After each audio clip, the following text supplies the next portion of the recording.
Yo, hey, it's your boy. It's Killer Cam. It's Anime Parlay. I'm here with the crew. Sans one member. Our boy Bash Ketchum is doing something right now. We'll get him on the next one. I'll let the rest of the crew introduce themselves, and then we'll just dive right in. Yeah, what up, y'all? Peace and blessings. It's your boy, Mr. Wild and Free, per usual. What up, y'all? It's Moogie Mike. All right, let's get it.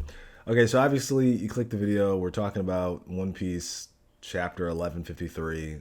What happened? I mean, coming from 1152, we knew that it was probably going to be a continuation of a flashback. Oda doesn't really start like a flashback for the most part and then just jump right out of it. So it's kind of like an easy call. What's interesting though is yeah, I don't know. I mean, like, for the most part, we kind of got this backstory of Harold. I actually thought we'd get more of him being a bad boy, you know what I mean? Which we didn't really get, right? Like, I'm trying to think of, there was another character that was kind of set up like that, where, like, and maybe it was Loki, maybe I'm thinking of Loki, but, like, another character within One Piece that we see their backstory, and they were like, Kaido. oh, okay, thank you, Kaido. They were, like, bad or whatever, and then eventually, they, like, turn good or whatever. But Kaido did not turn good. Yeah, he didn't. He did not He's go bad. good. Hold I mean, on. he had his own motivation. We can. Yeah. I want to get into Kaido at some point in time because I feel like he had so much promise and was just so underdeveloped. But either way, so we get into this backstory of Harold.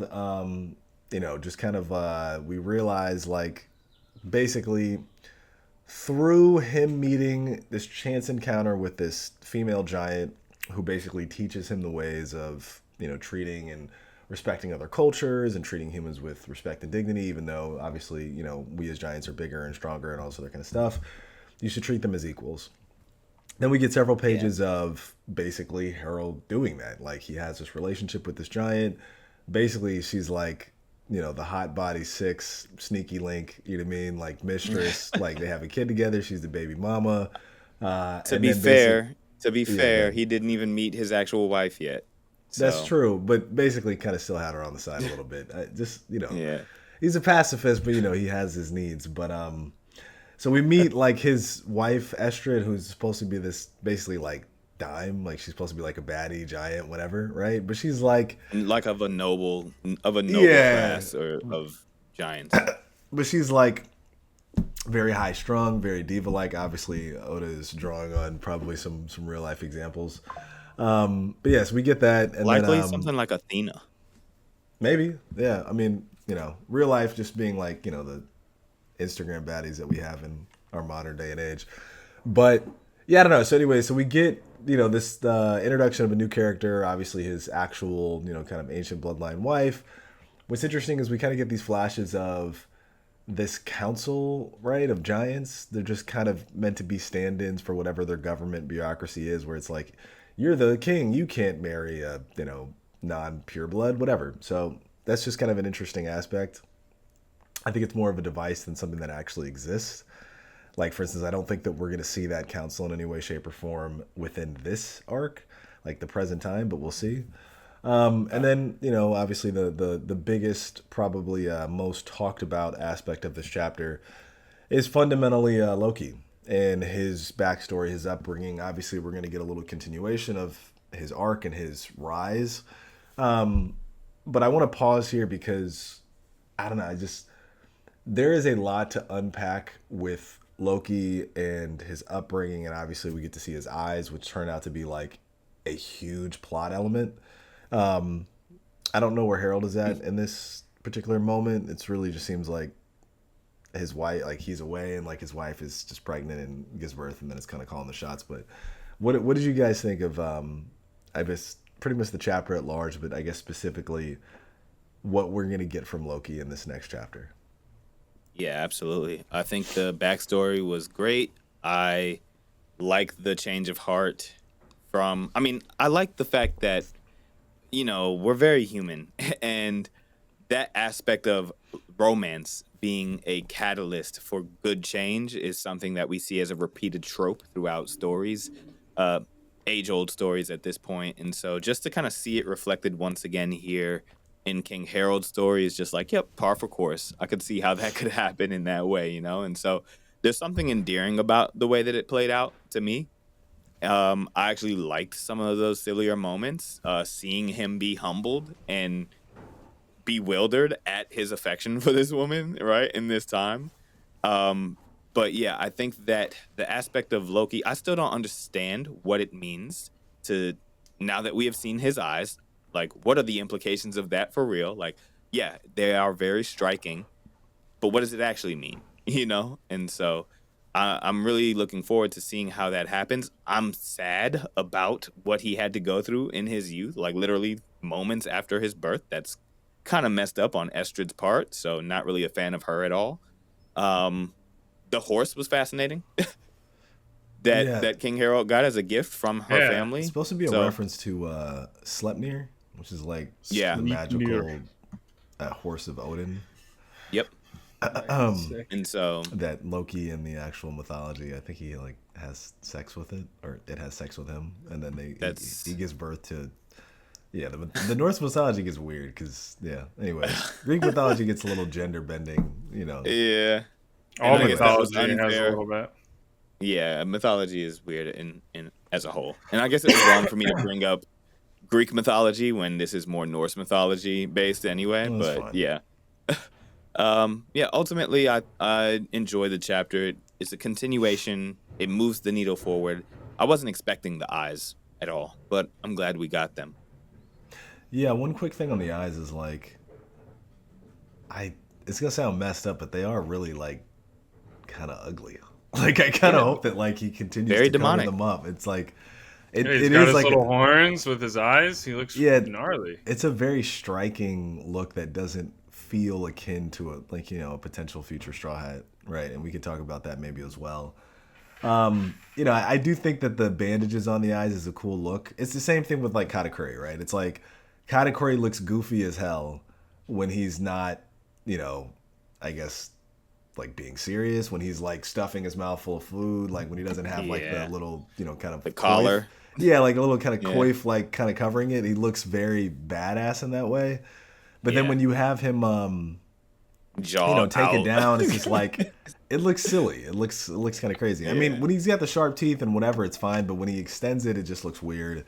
So obviously, I think there's certain elements of like when you create a cool character design, like Loki, like Katakuri. I hope that you maintain it without doing something that's going to shift it so dramatically. Because the eyes and the mouth are some of the most important aspects of the face beyond maybe the nose. Yeah. So we'll see. We'll see what happens. I mean, ultimately, I think, if it was Luffy, Luffy would want him to, feel as comfortable as he wants to, and not cover his eyes. But I do think his design looks a little bit cooler without the crazy, literal, like, devil eyes. Yeah. Yeah.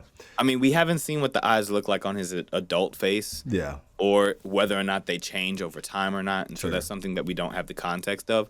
But I mean, the bandages actually look kind of cool to me, right? Like, even if Same. he decided to just leave them on like that. Yeah. And we also don't know whether the band-aids are there just so that people don't see his eyes, or if something tragic actually happened Like to if he his put eyes. his eyes out or something like that. Yeah, right? Like, we don't actually know if he still has his eyes intact the way that they were at birth. I mean, it's very interesting. It's kind of funny. This is random. I thought that like the baby version of Loki, it really gave me strong like Mayuri from Bleach, like Yes. his like Ashisogi Jizo, right? Like the Bankai that he Yeah. has. Like I was like, this is it. This is it. This is like a big baby, weird, crazy eyes. You know what I mean? Like with horns. Like Bullish. definitely given Mayuri. Yeah. Logi, did you have? And, you know, Oh yeah, go oh, ahead. sorry. No, go Oh, ahead. no, I Bro. was just going to say it's very indicative of like the original Norse mythology Loki story, right? Which is like how he appeared as a kid, and like this idea that his appearance had to shift, I guess, in order to find some kind of acceptance. Like, it's that aspect as well, right? So I do find that correlation between the Loki of the One Piece story and the Loki derived from the Norse mythology. I do like seeing that kind of correlation. I just wonder what they're gonna do with the Herald, like, because it doesn't make sense for Harold to be like an empathetic, caring king, but then allow his child to be treated so poorly. You know what I mean? And I know that we'll get more of that because we do see flashbacks previously with Harold treating Haruden and Loki, as equals, right? Yeah. But yeah, I'm just kind of curious. I mean, I do think that we are getting like an extremely interesting, sad backstory. I mean, we haven't seen one literally start out like this, where it's like from birth. You know what I mean? Like you're You thrown were out and cast cast out, and aside. like by your own mother. Like, Literally, the craziest thing, he was dropped to the underworld. Like that. yes, That was and like not a climbed survivable his way fall. back. So it's like He's he's just freaky. he just has like the Giga Chad story. Like he is the Giga Chad rising. You know what I mean? Like, He's got the villain story though.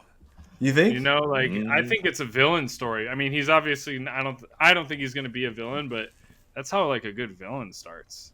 Right. I mean, You that's true. know, It's that's very like like Joker esque or it's not something. like you didn't even see love in your Yeah. life. Yeah. Like so you just hate the world, you want to destroy the world.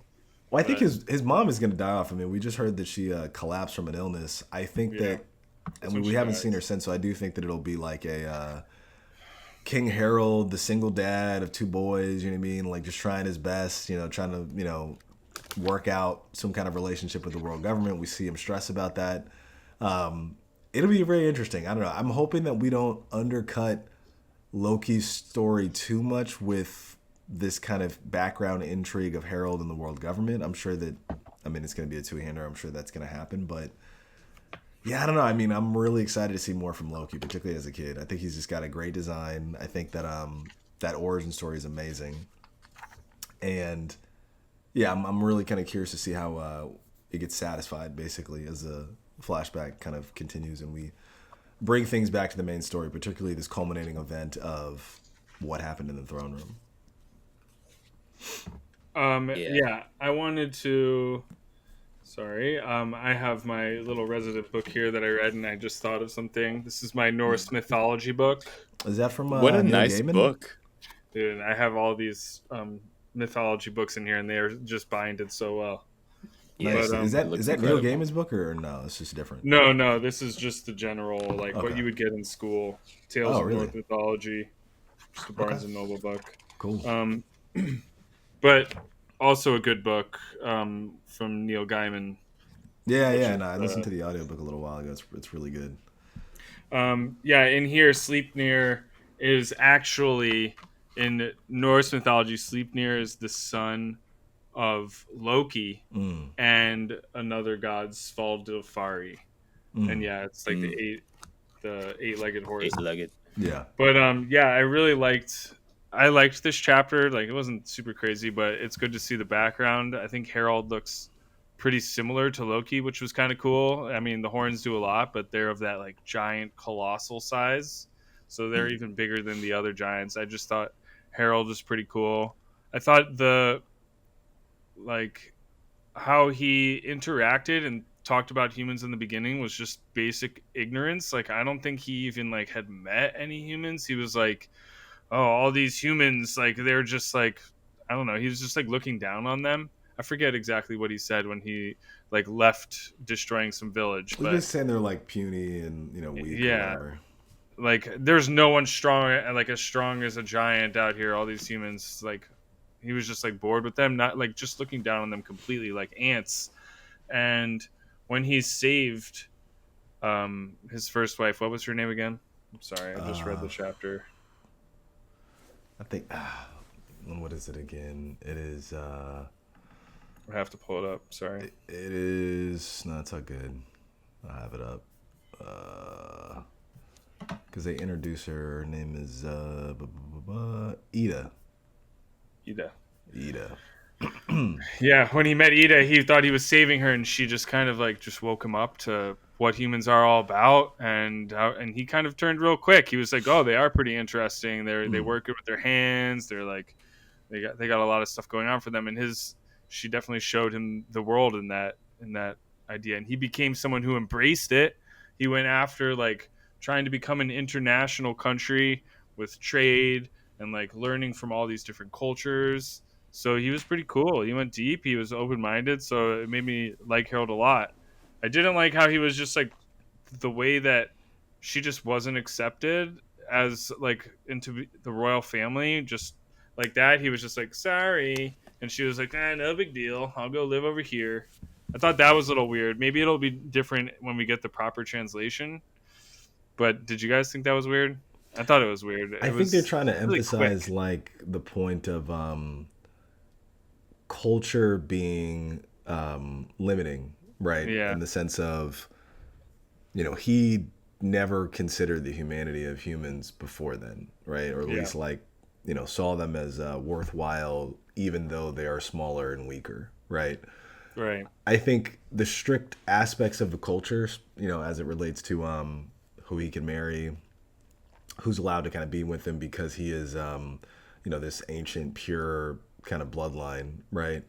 I think I think they're trying to kind of make the argument like beyond just this arc, but just like the people of the One Piece world, as tried as this is, need to kind of come together and kind of, dissolve their kind of strictures in terms of specific, maybe racial or class identity in order to kind of unify and, share a greater sense of, just kind of human empathy just in general. Like, I feel Yeah, like that's beginning to be really kind of hammered, particularly in the new world where we're kind of experiencing all of these different races. I mean, from pre-time skip with the auction, right? In Shabadi, they're like, oh, this is like this list of different races, right? As there relates to them being sold, right? And that's like the first, real time that we kind of get an idea of there's people in this world that are other than humans, right? I mean, obviously we had seen and experienced fishermen before, but we didn't really know how long that list was. But then, obviously the new world is Fishman Island, then it's Zoe, then it's like all these different tribes, long arms, long legs, long necks of like Whole Cake Island. Obviously, we're getting introduced to Onis and Wano. You know what I mean? Like, I just feel like there's this kind of, particularly in this new world section of the story, this drumbeat of again like new races. Obviously, you have Pudding with the three eyes, right? Like, Mm. of kind of unification and a kind of acceptance of all these different and disparate groups, in order to kind of again like develop a sense of shared humanity. yeah, yeah. So I thought that was interesting. But Ida seems pretty chill. I like her. She was like, "All right, I'm just gonna take care of the kid. We're Yeah. gonna like live over here." So then he joins up with Astrid, and then they kind of pretty quickly show how selfish she was and how she was kind of manipulative, Mm. all about like the riches and stuff, but also telling him like what he needed to do. And then She when, was she was also portraying like feng shui yeah, yeah, techniques, like yeah, Yeah. she was. talking about the direction of the windows and all that kind of stuff is kind of fascinating. Yeah, she's trying to be like one of the like spirit, like higher level spiritual people in like a Viking village or something. Yeah. Anyway, she I don't know, she's And I pretty think that's hot to though. underscore she is. I think that's to underscore that like she's also extremely vapid and um, superficial, right? Just Yeah, because Mm. like her child's eyes look strange, she's like get him the hell out of here. I mean, you could also make the argument that maybe she's superstitious by doing these different kind of things, but the idea right. that Loki's eyes are different and look strange and to be honest, like foreboding, Definitely.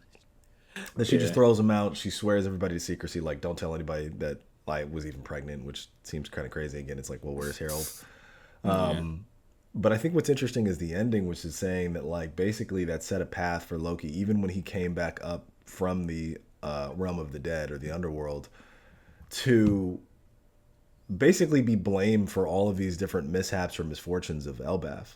So I thought that Yep. was really interesting. I mean, like, I think we're gonna get a lot more, probably.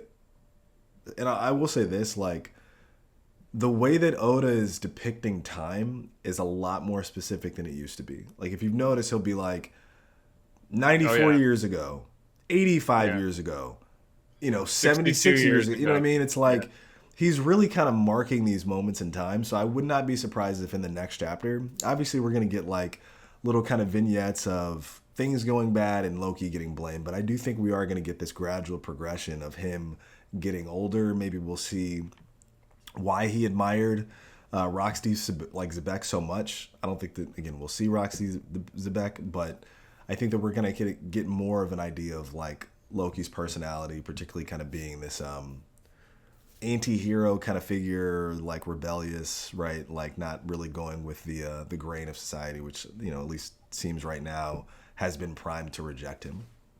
Yeah, I think the last thing when it comes to Loki's eyes, they were insane. And in the Hmm. last video, I was talking about how I didn't expect to see them. I think it's Mm. hilarious that in this chapter we just immediately see them. There, Yeah. I'm pretty stoked on that, how they look. He looks wicked, Yeah. and there's a little bit of a parallel that I was making. I don't know if you guys have ever seen the show Vikings, but there's Sigurd's snake in the eyes.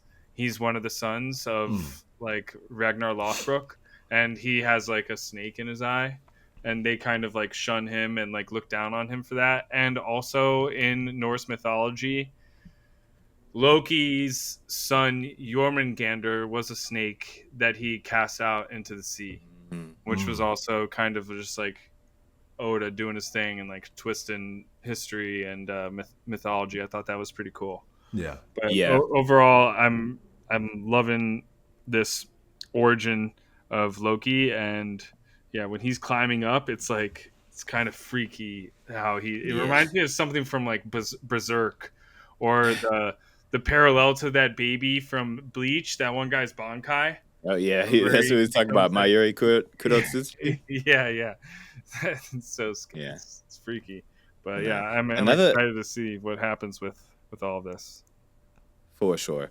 Another really interesting lore dump that we got in this chapter, it was like a small tidbit, but I thought it was actually kind of fascinating, was it seemed as though they were pointing out that King Harold was the one that introduced human sailors to the log posts, Really? right? Like, yeah, because like there was a point where they were talking about, well, at this time, 70-ish years ago, right? Like, it was hard to travel on the Oh seas. yeah. And then The Harold was technology. right. Yeah. He was saying, "Oh, there's like this star that The it pole always star, the points North to Star. right." And Yeah. so I would imagine that that's the thing that became the log pose. Yeah, I like that. So I Yeah. found that to be really fascinating. And then of course seeing King Harold holding a ship with just one hand like that just really talks to it speaks to his size, like the sheer like scale of how how imposing his figure is as it pertains to being a giant in the realm of humans. Is like for him to be holding a whole ship in like the palm of his hand like this and talking to it is insane. Yeah. No, it is kind of funny. I'm really There's excited for something this to missing get. here, I feel like. I'm excited for it to get animated. Right. I'm obviously it's going to Mhm. be a little while, but like, I do think this is going to be a fun flashback. I mean, obviously it's going to be tragic because we know Harold dies. We don't know the circumstances of why. Or I actually feel like this might be a longer flashback. Maybe not as long as Kuma's, but something around maybe at least maybe 5, 6, 7 chapters. I just feel like there's a decent amount to kind of get into in relation to forgetting about okay, Harold was possessed, and then maybe Loki was forced to kill him, right? I think that's kind of the prevailing idea. The idea, right, is how did Harold basically kind of get the screws put to him by the world government, right? Like they're introducing in this chapter off rip that he's trying to basically work with them in a relation of diplomat, like a diplomatic capacity. I'm trying to Yeah. think what's the actual line he uses. The line Blocked by is the world government again. Why yeah, can't countries just be free? yes. So it's like I don't really know if he's referring to Elbaf. Maybe he is because we don't know that Elbaf is a part of the 20 United Kingdoms. I think he's So referring to other islands. I think it's just yes, just lamenting like their powerlessness or something. yeah. Interesting. Yeah, I mean, I do think it's kind of cool. I think the focus of the chapter, right, is basically let us show that Harold has changed. He used to be this kind of scumbag, and then he became, a more empathetic humanist, right? And then introduce Loki. I'm curious if the next chapter, and obviously we're on a break this week, is just going to be purely focused on more or less Loki and his relationship with Elbaf and how they are basically primed to reject him. Or, and a little nod to like what's going on with Harold, maybe like the introduction of, to be honest, maybe a God's Knight arriving to Elbaf or somebody from the world government to make direct contact and basically tell him this is how it's going to go. This is what we need you to do. So I'm curious because, obviously we have to develop that aspect of the storyline as well. But yeah, I don't know. I mean, I think it's kind of hard to not like a flashback chapter just because the lore, it's just pure lore. You know what I mean? Yeah. Incredible lore dumps. Lots to enjoy in this chapter. I'm looking forward to seeing what happens. We are on break next week, so that is pretty unfortunate. Yeah. But after this kind of chapter, I guess it makes sense. One thing that I always think about when I see like flashback chapters and just things like that is just the communication method, like the method that mangaka used to communicate to the audience that, oh, this is a flashback, which is like turning the white borders black. Yes. And then if it's sometime in between, it's like gray, right? Whoever started that and the consistency with which that theme represents itself across almost all of manga is like, that is so fascinating to me. Like, I really love how effective it is at just completely pulling us into the understanding, like, yep, okay, yeah, this is a flashback. And like, even without the dates changing or anything like that, like if you just see it kind of transition into that dark panel, you already know what you're getting yourself into. And so just a trope that it stood out to me ever more presently this chapter. And so wanted to call that out.